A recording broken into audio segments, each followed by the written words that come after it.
क्या ये चमत्कार कम है कि कथा सुनते सुनते आंखों में आंसू आ जाते हैं?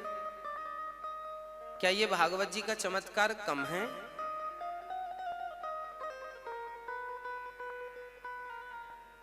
इसलिए कहता हूं 3 घंटे की पिक्चर भी होती है, 3 घंटे की कथा भी होती है। दोनों में अंतर केवल इतना है कि जब आप पिक्चर देखने जाते हैं ना तो नींद नहीं आती। पिक्चर देखने जाएंगे ना तो नींद नहीं आएगी, जबकि कथा में कई बार नींद आने लगती है। पिक्चर में और कथा में यही अंतर है। कथा सुनने में नींद क्यों आती है और पिक्चर देखने में नींद क्यों नहीं आती है, इसका बहुत बड़ा कारण है। अच्छा, नींद कब आती है? जब मन शांत होता है तब, या जब मन अशांत होता है तब। नींद कब आती है? जब मन शांत होता है। तो पिक्चर में नींद क्यों नहीं आती? क्योंकि पिक्चर देखने से मन अशांत हो जाता है, जबकि कथा में नींद इसलिए आती है क्योंकि कथा मन को शांत कर देती है। यही है भागवत जी का प्रमाण कि ये प्रत्यक्षः कृष्ण एव ही, प्रत्यक्ष भागवत जी भगवान का स्वरूप है।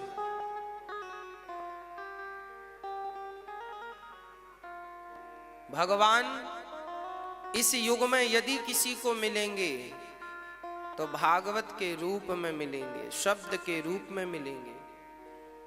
भागवत की शरण में आ जाओ। जब भागवत की शरण में आओगे तो आगे का रास्ता अपने आप मिलता जाएगा। कहां जाना है, कैसे जाना है भगवान तक। जो लोग कथा नहीं सुनते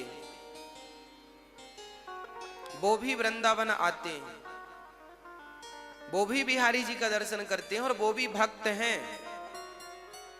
पर कथा सुनने के बाद जब बिहारी जी का दर्शन करने जाएंगे तो उन दर्शन में और उसके पहले वाले दर्शन में बहुत जमीन आसमान का अंतर होता है।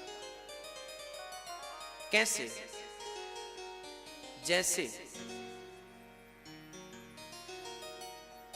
जैसे आप ट्रेन में जा रहे हैं और आपकी बाजू की सीट में कोई महात्मा आकर बैठ गए, साधु, तो आपको तो लगेगा बाबा हैं, साधु हैं, सबकी तरह ये भी है।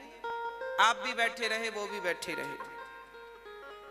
कभी आपने कहा बाबा जी थोड़ा खिसक जाओ, हम पांव सीधा करेंगे। बाबा जी वो ठीक है, कर लो कर लो कर लो।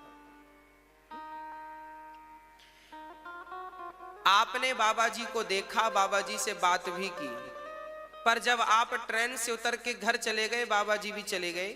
जब आप अपने घर गए तो आपको किसी ने बताया कि सुनो, एक महापुरुष का दर्शन। गांव के सारे लोग तैयारी करके जा रहे थे, आरती माला। आपने पूछा भाई कहां जा रहे हो? बोले हमारे गांव में एक महापुरुष आ रहे हैं, बहुत तपस्वी हैं, बहुत बड़े साधु हैं, भगवान का दर्शन किया है उन्होंने, उनसे मिलने। तो आप कहेंगे कौन है वो महात्मा? तो गांव वाले फिर फोटो दिखाएंगे, ये है वो महात्मा। अरे ये तो वही है जिनको हमने ट्रेन में देखा था। अच्छा हाँ, अब लो, आपने देखा तो था पर उनकी वैल्यू पता नहीं थी, उनके बारे में पता नहीं था। तो आपने देखा, सामान्य देख लिया, पर जब उनके महत्व को पता लगा, आपके तक पहुंचा, उनका महत्व क्या है, वो साधु कैसे हैं, वो सामान्य नहीं है, वो महापुरुष हैं जो आपके बाजू में बैठे थे। जब आप उनके बारे में सुनेंगे, उनके गुणगान सुनेंगे, तब आपके भीतर अपने आप उनसे मिलने की अब और उत्कंठा होगी। अभी आप मिले थे तब उत्कंठा नहीं थी, मिल लिया था बस। पर अब आपने जब सुना लोगों से कि भाई वो बड़े दिव्य हैं, तब उत्कंठा हुई। उसी प्रकार लोग सामान्य रूप से बिहारी जी से मिलकर चले जाते हैं, पर कथा सुनने के बाद तो आपके भीतर बिहारी जी से मिलने की उत्कंठा जागती है। और जब उत्कंठा जागे और फिर दर्शन करें, उसका अलग ही आनंद है। भाई हमें प्यास नहीं लगी फिर भी हमने पानी पी लिया, उस पानी का कोई अर्थ नहीं। और प्यास लगी और फिर पानी पिया तो पानी अच्छा लगेगा। तो बिहारी जी से मिलने की पहले प्यास तो जगे। भगवान का मिलना कठिन नहीं है मेरी माँ। बिहारी जी तो बैठे हैं लाखों साल से, आओ दर्शन करो। बिहारी जी के मिलने में कोई बाधा नहीं है, पर बिहारी जी के मिलने में जब हृदय में उत्कंठा अधिक हो और उस उत्कंठा के साथ, उस प्यास के साथ जब मिला जाए तो उस मिलन का आनंद ही करोड़ों गुना है सामान्य मिलन से।